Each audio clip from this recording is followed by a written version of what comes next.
창세기 7장 3절 주석 성경 강론입니다. 제목은 오늘은 AI 성경 주석 강론으로 잡았습니다.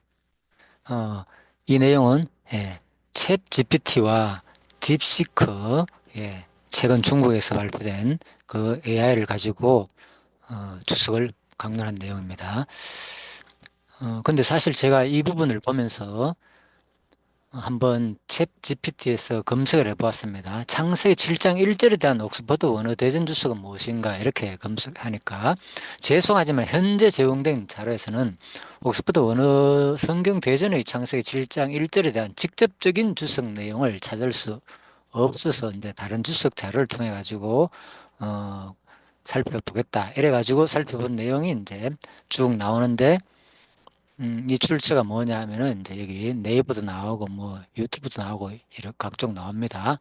그래서 이게 바로 이제 네이버, 어, 유튜브 이렇게 쭉 나오는데, 근데 알고 보니까 신기한 게 제가 2023년 4월 19일에 올린 창세기 성경결 옥스퍼드 원어 대전이나 창세기 리포트 2023년 1월 8일 올린 내용도 참고를 했더라고요.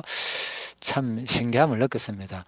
그래서 이 챗 GPT에서 결국은 뭐냐 하면은 이 수많은 이제 신학 자료나 이런 주석 내용을 참고해 가지고 결국은 챗 GPT가 이렇게 본문을 이래 오늘 창세기 7장 3절에 대한 주석 내용을 요약해 가지고 정리한 것이란 겁니다.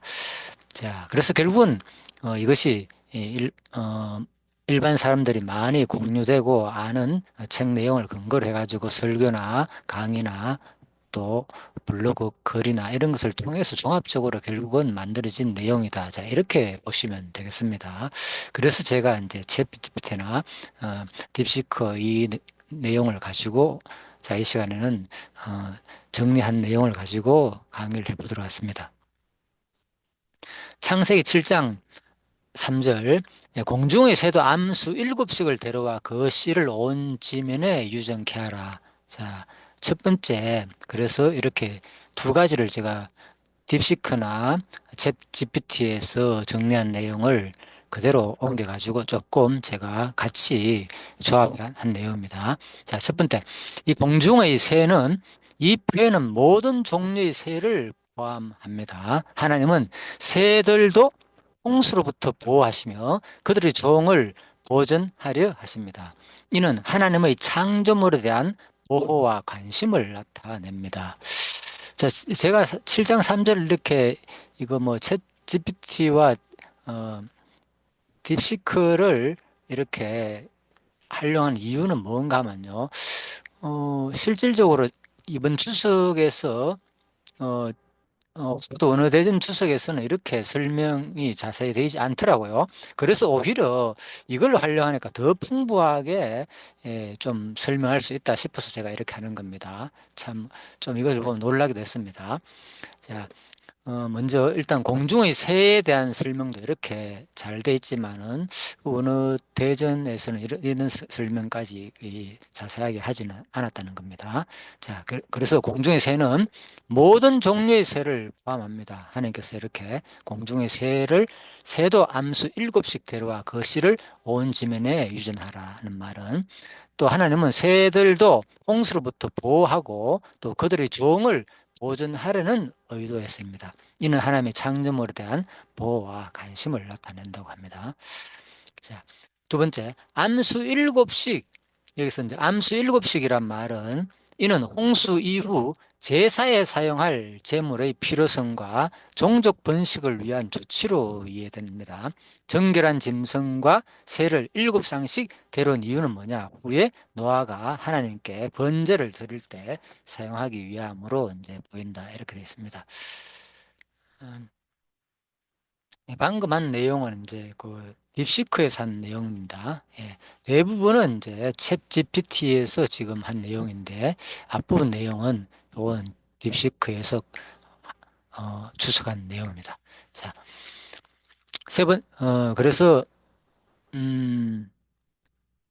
자, 암수 7개 했고요. 자, 이번에는 이제 그 씨를 온 지면에 유전하게 하라는 내용입니다. 자, 씨를 온 지면에 유전하게 하라는 말은, 이 표현은 하나님의 창조 질서를 보존하라는 의도를 나타낸다. 예, 하나님은 홍수를 통해 죄악된 세상을 심판하시지만 동시에 새로운 시작을 위한 씨앗을 보존하십니다. 이는 하나님의 심판 속에 있는 은혜와 긍휼을 보여줍니다. 자, 네 번째, 역사적 맥락은 뭐냐? 당시의 문화와 종교적 관행을 고려할 때 새들은 종교적 의식과 희생 제물에서 중요한 역할을 했습니다. 따라서 정결한 새들은 더 많이 보존하는 것은 홍수 이후의 종교적 삶을 준비하는 데 중요한 의미가 있다고 합니다. 자, 7장 3절에 대한 이렇게 주석이 이렇게 자세하게 설명하고 있습니다. 그리고 문학적 구조는 뭐냐? 이 구절은 창세기 7장 전체의 문학적 구조에서 중요한 부분을 차지합니다. 하나님의 명령과 노아의 순종이 반복적으로 강조되며 이는 노아의 신실함과 하나님 계획의 완전한 실행을 잘 보여줍니다. 예, 그래서 신학적 의미까지도 설명하고 있죠. 문학적 구조에서. 자, 그래서 마지막으로 신학적, 계시적 의미입니다.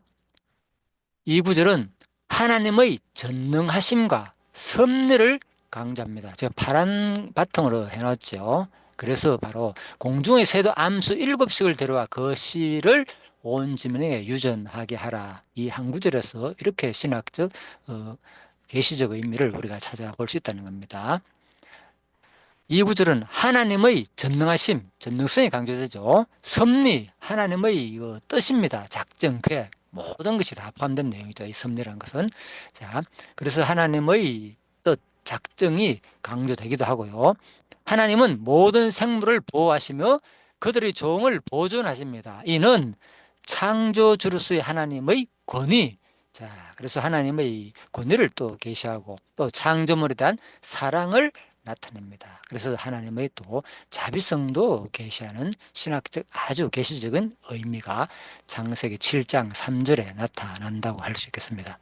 자, 오늘 이렇게 해서 AI 주석 성경 주석 강론 창세기 7장 3절은 자, 이렇게 우리가 표현해 볼 수가 있겠습니다. 상당히 생각보다도 오히려 일반 실질적인 구성 내용보다도 종합적으로 다루었기 때문에 모든 내용을 오히려 더 이제 풍부하게 다양하게 설명을 한다는 것을 또한 AI 시대를 맞이해 가지고 볼 수가 있었습니다. 자, 그래서 저는 계속 이제 주석 내용도 이렇게 제가 강의가 올리겠지만은 또 이렇게 AI를 좀 활용해서 그 내용이 오히려 더 또 종합적으로 포괄적이다 하면은 그것도 활용해 가지고 또 주석에서 설명하지 않는 내용까지도 포괄적으로 보충하는 것이 결국은 우리가 하나님을 배우는데 유익한 자료가 된다면 또 활용해도 좋지 않나 이렇게 생각을 해서 오늘 이 시간에 한번 이렇게 AI 이 챗 GPT를 와 딥시크를 이용해 가지고 한번 오늘 이렇게 AI 성격 주석 강론을 창세기 7장 3절을 해 보았습니다. 자, 하나님의 이 성경 말씀을 통해서 마지막 부분에서 신학적 계시적 의미에서 밝힌 것처럼 단순히 우리가 7장 3절 말하는 공중의 새도 암수 7씩을 데려와 가지고 뭐 정결한 짐승, 부정한 짐승은 정결한 짐승은 7이고 부정한 짐승은 뭐 둘씩 이 노아 방주에 보존했다. 이것을 우리가 지식적으로 아는 것만이 아니라 진정으로 이 성경 내용을 통해서 하나님을 배우는 신학이 중요한 목적이니까요. 바로 하나님이 어떤 분인가를 배우는 그 계기로 바로 하나님의 이 전능하심과 하나님의 작정 섭리와 또 하나님의 이 주권적인 이 섭리와 또 하나님의 이 자비성을 배우는 저와 여러분이 되시기를 간절히 바라며 오늘 창세기 7장 3절 AI 성경 주석 강론을 마치도록 하겠습니다. 예, 수고하셨습니다.